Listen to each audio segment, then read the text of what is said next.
I'm Elsa Churchill, the genealogist at the Society of Genealogists. My interest in the 18th century hospital movement comes about from teaching my course on sourcing 18th century ancestors for the Society, which this year runs over a long weekend in November. We're looking at sources for hospitals in London and the provinces, forms part of the course dealing with tax and town. A notable feature of the Georgian age was the enthusiasm for founding new hospitals. Local gentry, landholders, and burgeoning middle-class taxpayers were the subscribers and supporters of this growing philanthropic charitable movement, establishing the foundations of institutions such as almshouses and hospitals. This was seen in the provincial towns and cities, but especially in London. Although not typical, the most striking example is perhaps Guy's Hospital. Thomas Guy was a dissenter who made a fortune in the book trade and a well-timed investment in the South Sea bubble. He bequeathed money and property for almshouses in his native Tamworth, a fund for the relief of poor debtors, and being a governor of the existing St Thomas's Hospital in London, he advocated for a new hospital and founded Guy's Hospital along with Charles Kidd in 1725. Guy's was chartered by an Act of Parliament in that year and was admitting nearly 2,000 patients within a decade. Interestingly, I came across Guy's Hospital holding manorial estates in my ancestral county in Herefordshire, and extensive land holdings presumably brought income for the hospital. However, the foundations of these hospitals was mostly funded by what is known as subscription or philanthropic contributions. It must be admitted right from the start that the subscription hospitals served the interests of the individuals who contributed to them. Subscription carried the right pro rata to nominate a quota of patients and offered families on modest incomes a chance to relieve and patronise the poor, i.e., become their patrons or supporters. It also provided, in some cases, for their domestic dependents. A sick servant was almost always an encumbrance, and of course, it was the duty of the rich to care for the poor. However, without such patronage, rural and labouring communities often lacked medical provision. Cornwall, for example, lacked a county hospital until 1799. Yet, as the Cornish antiquarian William Price pointed out, in 1778, there was no great body of workers more exposed to the dangers of accident and injury, and in more need of specialised medical care than the tin miners of the peninsula. Other hospitals were formed in Westminster in 1720, St George's in 1733, the London in 1740, and the Middlesex in 1745. Provincial hospitals, such as Addenbrooke's in Cambridge, were eventually implemented in 1767, the Hereford Infirmary in 1776, and the Bristol in as early as 1735. 12 provincial hospitals were founded by 1760 and a further 12 by 1783, as you can see from the figure here. Many of these institutions had patrons from society and the great and good. The London Hospital is typical of a subscription hospital. Its chief promoter was its first surgeon, John Harrison, who convinced a prominent courtier, the Duke of Richmond, to become its first president. From 1759, it had a purpose-built home described as a country house stranded in the town. It was governed by a committee founded by subscription and served by physicians and surgeons elected by the subscribers. A position as a physician or surgeon in such a hospital elevated the status and reward of the medical men in the town and enhanced their practice. The hospitals served as teaching hospitals, and although the regulations especially forbade the medical staff to charge fees for their services, they were permitted and expected to have paying pupils. The lives of the inmates were closely regulated, and their welfare safeguarded by visitors whose duty it was to search out uncleanliness, mismanagement, and abuses of every kind. Patients received the assistance of the church by means of a chaplaincy and were made well aware of their good fortune. James Stonehouse was a respected physician and popular preacher and clergyman. His friendly advice to patients, calculated more particularly for the use of the sick, went to many tens of editions and was distributed widely to patients in many hospitals, in which he encourages inmates to regard God as the author of their afflictions. Those who were discharged from the London Hospital received a printed notice informing them that through the charitable assistance of the governors of the hospital, you have in your late afflictions, without any expense, been provided with comfortable lodgings and proper advice. By 1785, London was admitting 7,000 patients a year. Some provincial hospitals benefited by generous benefactors and bequests, but most depended on ongoing public support. Addenbrooke's Hospital in Cambridge dated its foundation from a legacy in 1719, but the intentions of this will were only implemented by an Act of Parliament in 1767. This interesting map showing the foundations of provincial hospitals before 1783, of course, admits my local hospital, the Kent and Canterbury, founded in Canterbury in 1793. Provincial hospitals generally concern themselves with every kind of ailment, but in London, the middle of the century saw growing interest in more specialised treatment. Initially, wards were set up for gynecological and midwifery purposes. Later, there was a call for separate, independent establishments. Seceders from the Middlesex Hospital founded the British Lying-in Hospital in Longacre, Covent Garden in 1749, and the City of London Lying-in Hospital followed 1 year later. The General Lying-in Hospital, the Queen Charlotte, was founded in 1750, and the Royal Maternity Hospital in 1757. And the Westminster Lying-in Hospital was founded in 1765.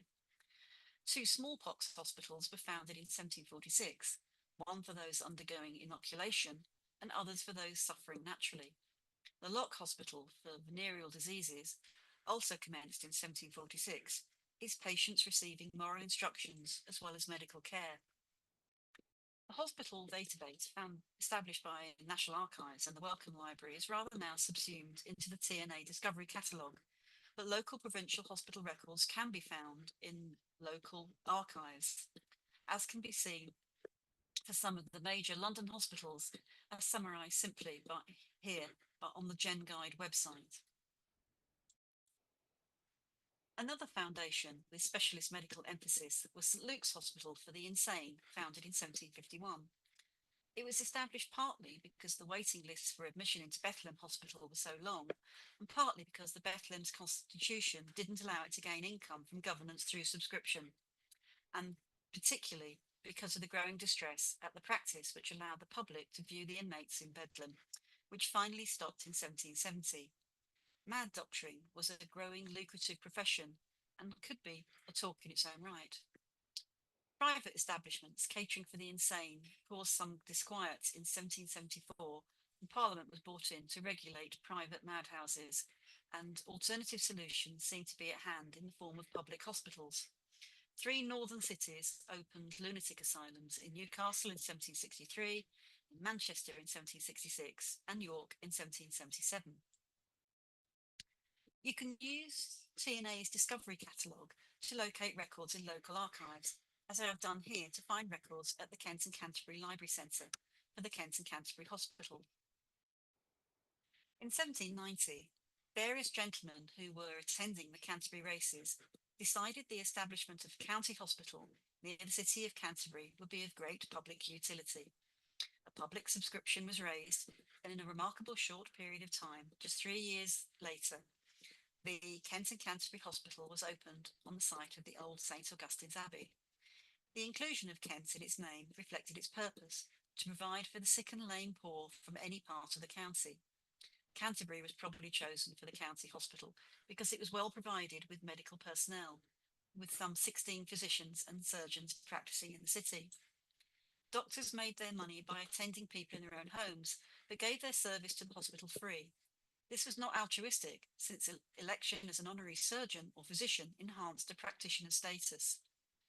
Treatments at the hospital was restricted to people who could not afford a doctor to visit them, and whose eligibility was confirmed by a letter of recommendation from a subscriber, a practice which continued until the 20th century.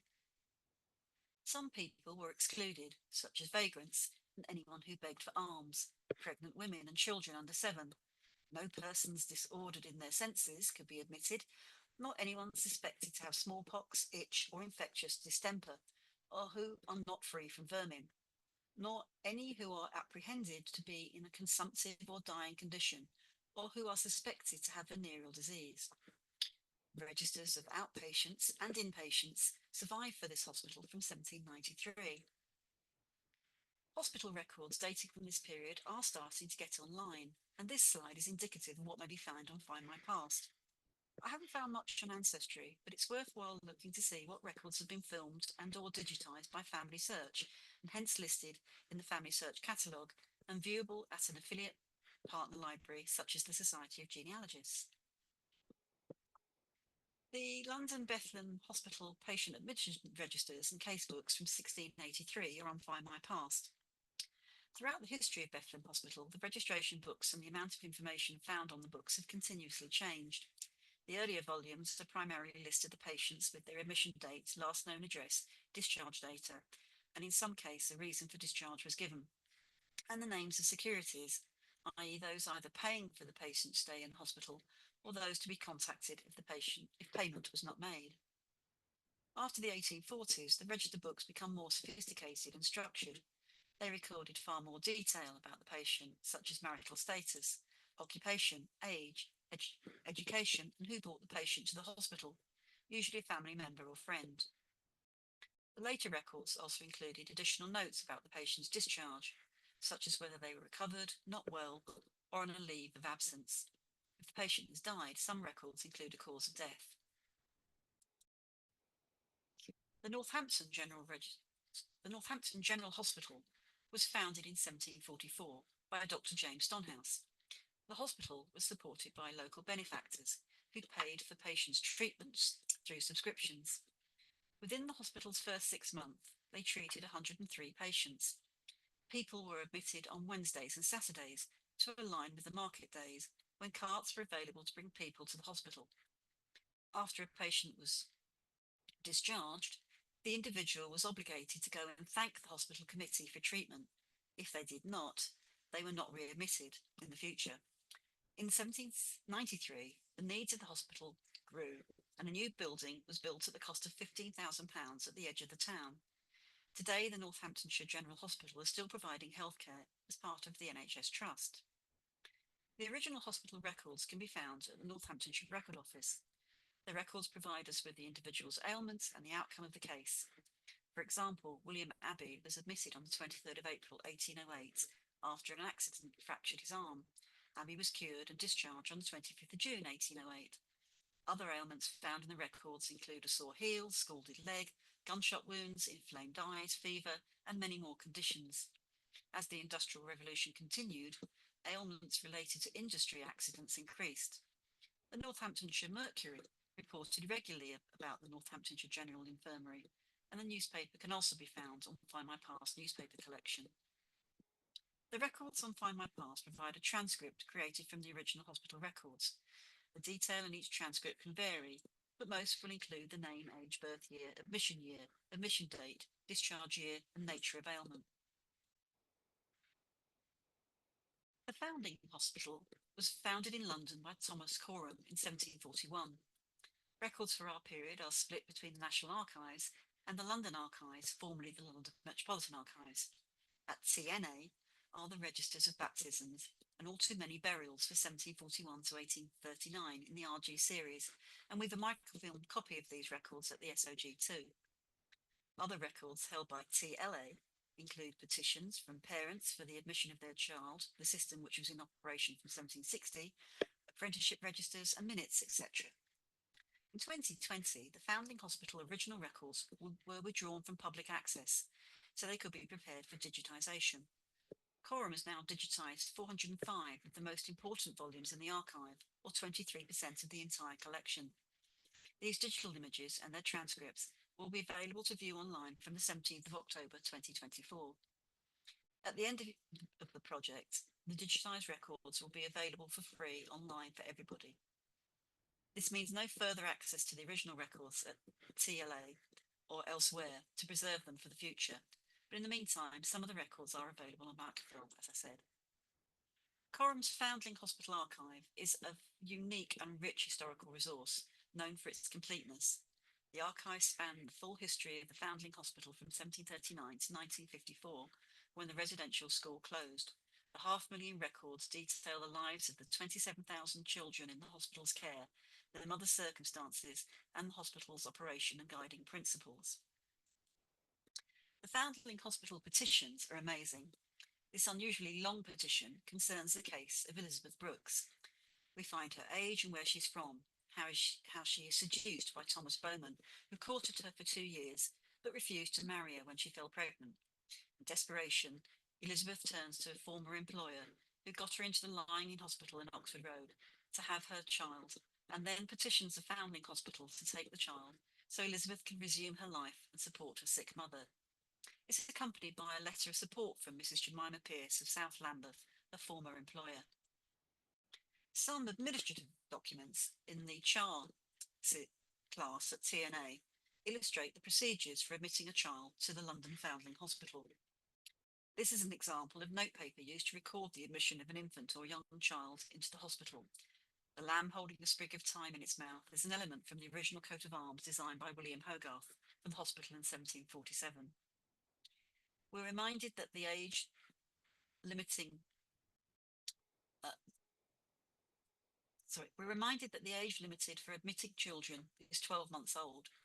If the mother is in distress, it is discretionary in the General Committee to make some weekly allowance for the maintenance of the child until the day of its admittance.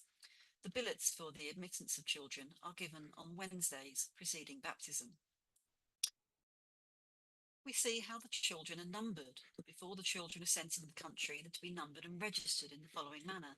The secretary, immediately upon reception of each child, is to affix the number, which is to be done by writing the number of the child on a slip of parchment and sewing it into its clothes.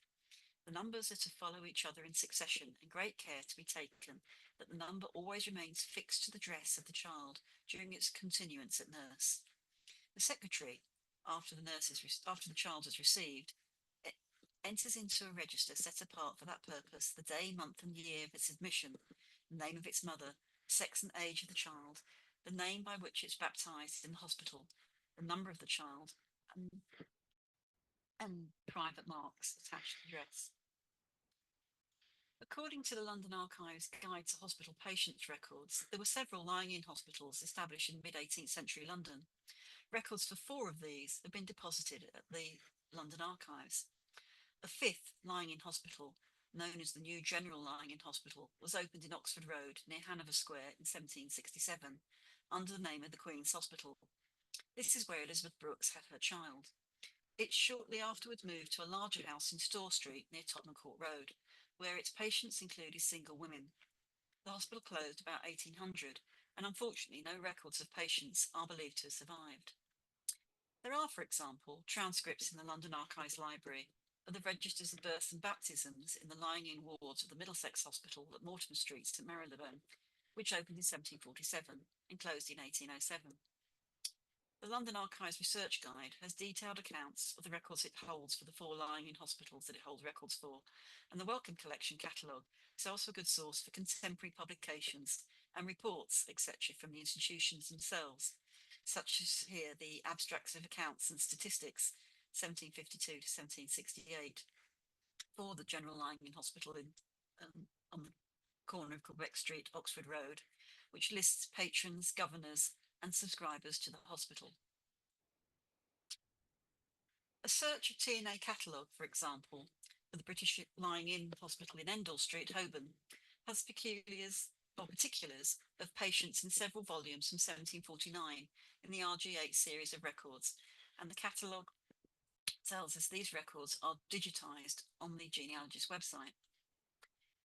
You can find them amongst the nonconformist and non-parochial record datasets on the genealogists. And here, for example, is the entry for a child of William and Mary Smith, father's occupation, sawyer. They're of Wanstead. Usually the registers list the name of the mother, her age, her husband's occupation, their place of settlement, date of delivery, date of baptism, date of discharge, and who gave the recommendation. There are other local lying-in hospitals run on similar lines, so do look around using the childrenshomes.org website, Society of Genealogists and Family Search Library catalogues, and local archive catalogues via Discovery to see what hospital records and lying-in hospitals were available. As we can see, the lying-in hospitals and indeed many other institutions often had chapels to baptise children, so that may be a reason for not finding baptisms in church registers. In addition to checking the SOG library catalogue for printed items or copies of records, the Society of Genealogists has published a short guide listing the records of London hospitals, which is available from our bookshop. The 18th century hospital foundations were not always successful. They were expensive to maintain and administer and vulnerable to the whims of the subscribing public and economic change. There became an interest in outpatient treatment, in charities beginning in 1757 providing for the delivery of pregnant women in their own homes, a dispensary movement making cheap remedies available for the poor, inoculation societies, and even rupture treatment societies were not far behind. But in the 1740s and 1750s, the emphasis was on the physical bricks and mortars of new hospital buildings, many of which, like the London Hospital, still stand today. The London Hospital, it only gained the royal prefix in 1990, was originally founded as a London infirmary in Moorfields in 1740, moving to its present location in Whitechapel in 1757. Behind the original building stands a new state-of-the-art facility. Included on the roof is a new helipad for the air ambulance service, which is based there. But if you have ancestors who fell ill and sick in 18th century England, it's not impossible to determine what medical provision may have been made for them in the hospitals of their day.